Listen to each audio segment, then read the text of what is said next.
Eighth pay commission को लेकर बहुत सारे डाउट्स हैं कि इसके बाद सैलरी 92% बढ़ेगी या 108% बढ़ेगी या 186% बढ़ेगी। तो हम काफ़ी सिनारियोज को इसमें डिस्कस करेंगे कि एट पे कमीशन के बाद सैलरी कितनी हो सकती है। एज एन आरबीआई एस्पिरेंट आप ये भी जानना चाहेंगे कि एट पे कमीशन की सैलरी का इम्पैक्ट क्या आरबीआई की सैलरी पे होगा, क्या वो भी बढ़ेगी, अगर बढ़ेगी तो फाइनली कितनी हो जाएगी, ये सारी चीज़ें हम डिस्कस करने वाले हैं। वीडियो शुरू करने से पहले मैं आपको हमारे RBI grade B free course के बारे में बताना चाहूंगा, जहां पे हम पूरा मटेरियल फ्री नहीं दे रहे हैं बट आपको स्टार्ट करने के लिए काफी फ्री गाइडेंस दी जा रही है। अगर आप आरबीआई की एग्जैक्ट एलिजिबिलिटी, पैटर्न या सिलेबस के बारे में जानना चाहते हैं तो ये फ्री कोर्स में बहुत अच्छे से समझाया गया है। ये आपके लिए जरूरी है क्योंकि इसके बिना आप क्लैरिटी नहीं ले पाएंगे कि आपको ये एग्जाम देना भी है या फिर आप एलिजिबल भी हैं या इसके लिए क्या पढ़ना है। फिर बहुत लोगों को सब्जेक्ट्स की स्ट्रैटेजी से रिलेटेड डाउट्स होता है कि क्वांट, रीजनिंग, एफएम, ईएसआई इनको कैसे पढ़ना है, ये बाकी एग्जाम से कैसे अलग है, कौन सी बुक्स को पढ़ना है। तो ये सारी चीज़ें भी इसमें समझाई गई हैं। और काफ़ी बार हम ऑनलाइन कोर्सेज ज्वाइन करना चाहते हैं, कंफ्यूज हो जाते हैं कि यार बहुत सारे ऑप्शन है, किस में जाएं। तो यहाँ पे हमने आपको एक सैम्पल मटेरियल दिया है so that before enrolling with us you can decide by yourself whether this is the quality you want. क्या आप हमारे पढ़ाने के स्टाइल से जल कर पा रहे हैं, समझ पा रहे हैं। तो ये फ्री कोर्स आपके काफ़ी डाउट्स और काफ़ी तरह से हेल्प करेगा। इसको ज्वाइन करने का लिंक इस वीडियो के डिस्क्रिप्शन में दिया गया है। Now first of all before I start with the eighth pay commission, what is pay commission. देखिए, पे कमीशन सेंट्रल गवर्नमेंट बनाती है जो कि रिकमेंड करती है कि अब नेक्स्ट हाइक कितने % दिया जाना चाहिए। तो नेक्स्ट जो एट्थ पे कमीशन है, जो एट्थ पे कमीशन है हमारा, वो 2026 से लागू होता है। लेकिन एट्थ पे कमीशन का बोर्ड की गठन कर दी गई है जो रिकमेंडेशन देगा कि सैलरी कितनी होनी चाहिए। अब होता क्या है, जैसे सेवंथ पे कमीशन में आपकी सैलरी सपोज कीजिए 18,000 है। अब सपोज कीजिए 2015 की बात लेते हैं, आपकी सैलरी 18,000 थी। फिर 2016 में महंगाई बढ़ती है तो सरकार कहती है सैलरी तो आपकी 18,000 ही रहेगी बट हम आपको डीए महंगाई भत्ता देंगे जैसे 10%। फिर 2017 में सरकार बोलती है ठीक है सैलरी तो आपकी उतनी रहेगी लेकिन हम आपका डीए बढ़ा देते हैं। तो यहाँ पे आपको इसका 10% 1800 मिल रहा था, यहाँ पे आपको इसका 20% 3600 मिलता है। ऐसे करते करते डीए बढ़ता जाता है। अब 2026 तक ये माना जा रहा है कि डीए आपका 60% तक हो जाएगा। तो 2026 में 60% डीए अगर आपको मिलेगा 18,000 के ऊपर तो आपका जो टोटल सैलरी है वो कुछ 28,800 बन जाएगी अगर आपकी बेसिक सैलरी 18,000 है। ठीक है, अब किसी की सैलरी बेसिक सैलरी 29,000 है तो उसका उस हिसाब से बढ़ेगा। तो ये चलता है। अब जब नेक्स्ट पे कमीशन आता है 2026 में तो क्या किया जाएगा कि आपकी ये बेसिक बढ़ा दी जाएगी, जैसे ये सपोज कीजिए एक्स हो गई, लेकिन जो आपका डीए है ये जीरो कर दिया जाएगा क्योंकि सरकार बोलती है कि भैया महंगाई के लिए हमने ऑलरेडी आपको इंक्रीमेंट दे दिया है। ये 18,000 से जो भी 25,000 30,000 जो भी कर दिया है तो अभी महंगाई भत्ता जीरो कर दिया जाएगा। फिर आने वाले सालों में फिर आपको वो दोबारा दे दिया जाएगा। ठीक है, तो इस तरह से पे कमीशन काम करते हैं और आपकी सैलरी हाइक की जाती है।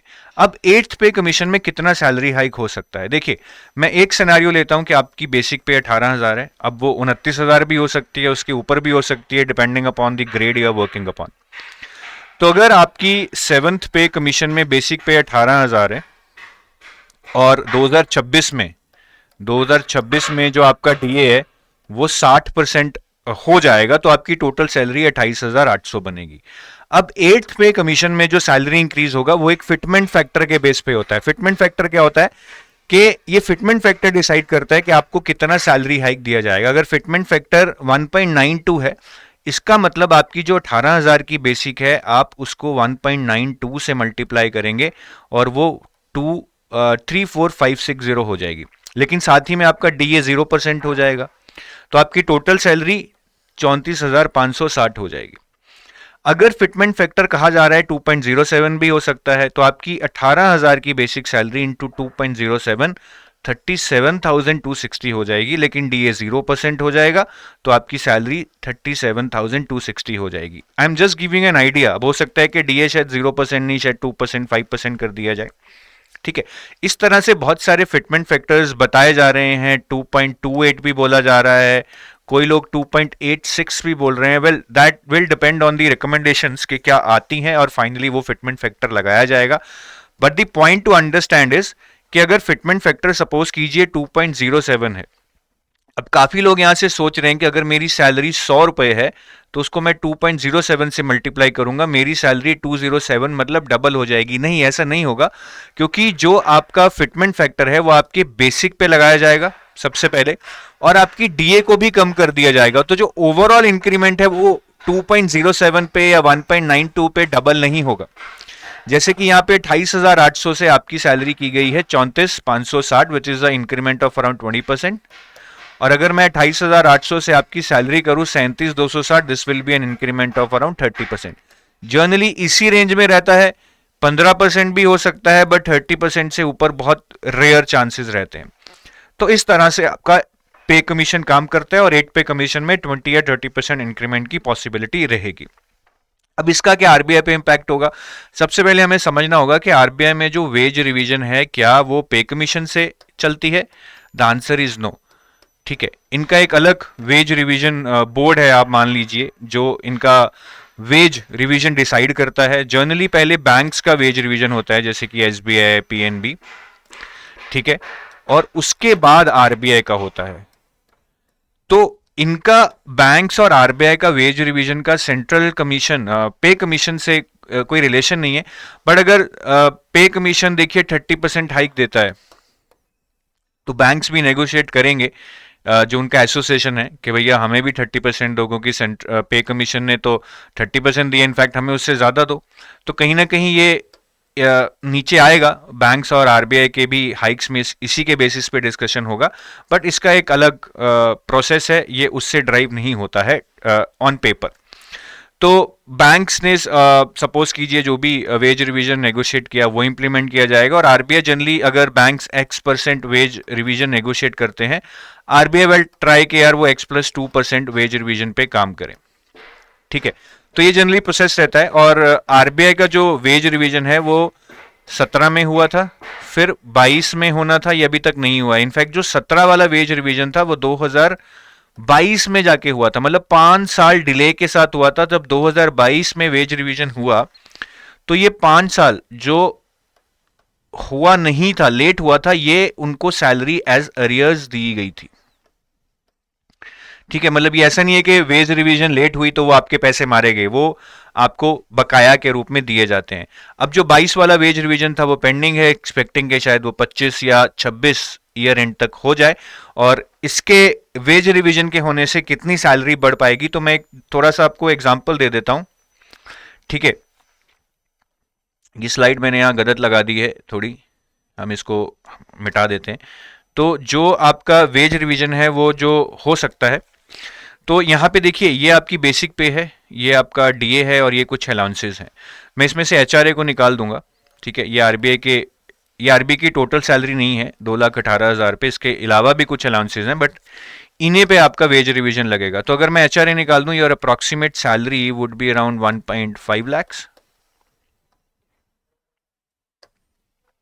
ठीक है, अब 1.5 lakhs पे अगर मैं 20% का इंक्रीमेंट लेता हूं, सो दैट वुड बी 1.8, मतलब 30,000 पर मंथ आपकी सैलरी रिवाइज हो जाएगी। अगर मैं 30% का लेता हूं, आई थिंक ये मैक्सिमम लिमिट आप लेके चलो, तो ये 1.95 मतलब 45,000 का इंक्रीमेंट मिल जाएगा। सो इंक्रीमेंट 30 से 45,000 का रहेगा, बट इन हैंड इतना नहीं बढ़ेगा, क्योंकि जब बेसिक बढ़ेगी तो एनपीएस भी बढ़ जाएगा, और जो आपको 30,000 या 40,000 का इंक्रीमेंट मिला है उस पर इनकम टैक्स भी कटेगा। तो इन हैंड जो मिलेगा वो इंक्रीमेंट से कम होकर आएगा। मतलब अगर 30,000 पर मंथ इंक्रीमेंट है तो इन हैंड शायद वो मान के चलिए शायद 22 या 21,000 ही आपका बढ़ेगा, क्योंकि टैक्सेस और एनपीएस में भी कंट्रीब्यूशन जाएगा।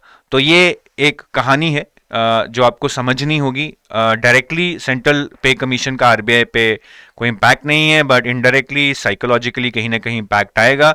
आरबीआई का वेज रिवीजन 22 से ड्यू है, जब भी होगा जो पुराना एरियर्स है वो भी दिया जाता है। और इसमें मैं एक और बात कहना चाहूंगा, क्योंकि काफी लोग अब कह रहे हैं कि ग्रेड बी नहीं ग्रेड ए आएगा। ठीक है, तो अगर मैं एग्जाम्पल लेके चलूं कि भैया ग्रेड ए की सैलरी अब HRA हटाकर 1.5 लाख तो नहीं होगी, शायद एज्यूम करते हैं कि वो 1.2 लाख होगी क्योंकि ग्रेड बी से तो कम होगी। अब 1.2 लाख में अगर मैं 20% इंक्रीमेंट ऐड करूं तो ये 1.44 लाख हो जाएगी। तो एक तरह से अगर आप ग्रेड ए भी ज्वाइन करते हैं, you would be near about 1.5 lakhs without the HRA। अगर आप एकोमोडेशन भी लेते हैं तो शायद वो जो भरपाई है, जो ग्रेड बी से ग्रेड ए में आप आ रहे हैं, वो जो भरपाई है थोड़ी बहुत शायद इस वेज रिवीजन से आपकी हो जाए। ठीक है, और जाते जाते मैं आपको हमारे कोर्सेज के बारे में बताना चाहूंगा। सो हमारे पास हमारी वेबसाइट पे अगर आप जाके देखें, ठीक है, I just open our website. आपको edutab.co.in पे आज जाना है।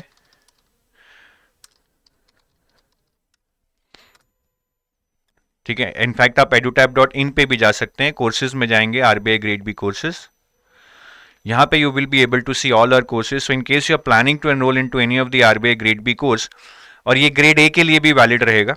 ठीक है, ये ग्रेड ए आता है तो इसमें ग्रेड ए का मटेरियल भी आपको दिया जाएगा, ऐसा नहीं है कि आपको नया कोर्स लेना होगा। तो ग्रेड बी के लिए या आप टेस्ट सीरीज भी ले सकते हैं, या फिर आप सिल्वर या गोल्ड कोर्स भी ले सकते हैं। Gold course phase 1+2+ interview complete preparation है। Silver course is mainly about phase 2+ interview. ठीक है, इसमें आपको फेज 1 का क्वांट रीजनिंग इंग्लिश और फेज 1 के फुल लेंथ टेस्ट नहीं मिलेंगे। अगर आप सेल्फ प्रिपरेशन कर रहे हैं तो आप हमारी टेस्ट सीरीज भी ज्वाइन कर सकते हैं, बट इसमें सिर्फ प्रैक्टिस के लिए मटेरियल है, पढ़ने के लिए नहीं है। So with that I take your leave. I hope this was informative और आपको थोड़ा पता लगा होगा कि कैसे पे कमीशन के हाइक से RBI पे इम्पैक्ट नहीं होता है, बट कहीं ना कहीं RBI का वेज रिवीजन ड्यू है। जब भी होगा 30,000 से 40,000 तक मंथली सैलरी बढ़ सकती है। Thank you, have a nice day, bye bye.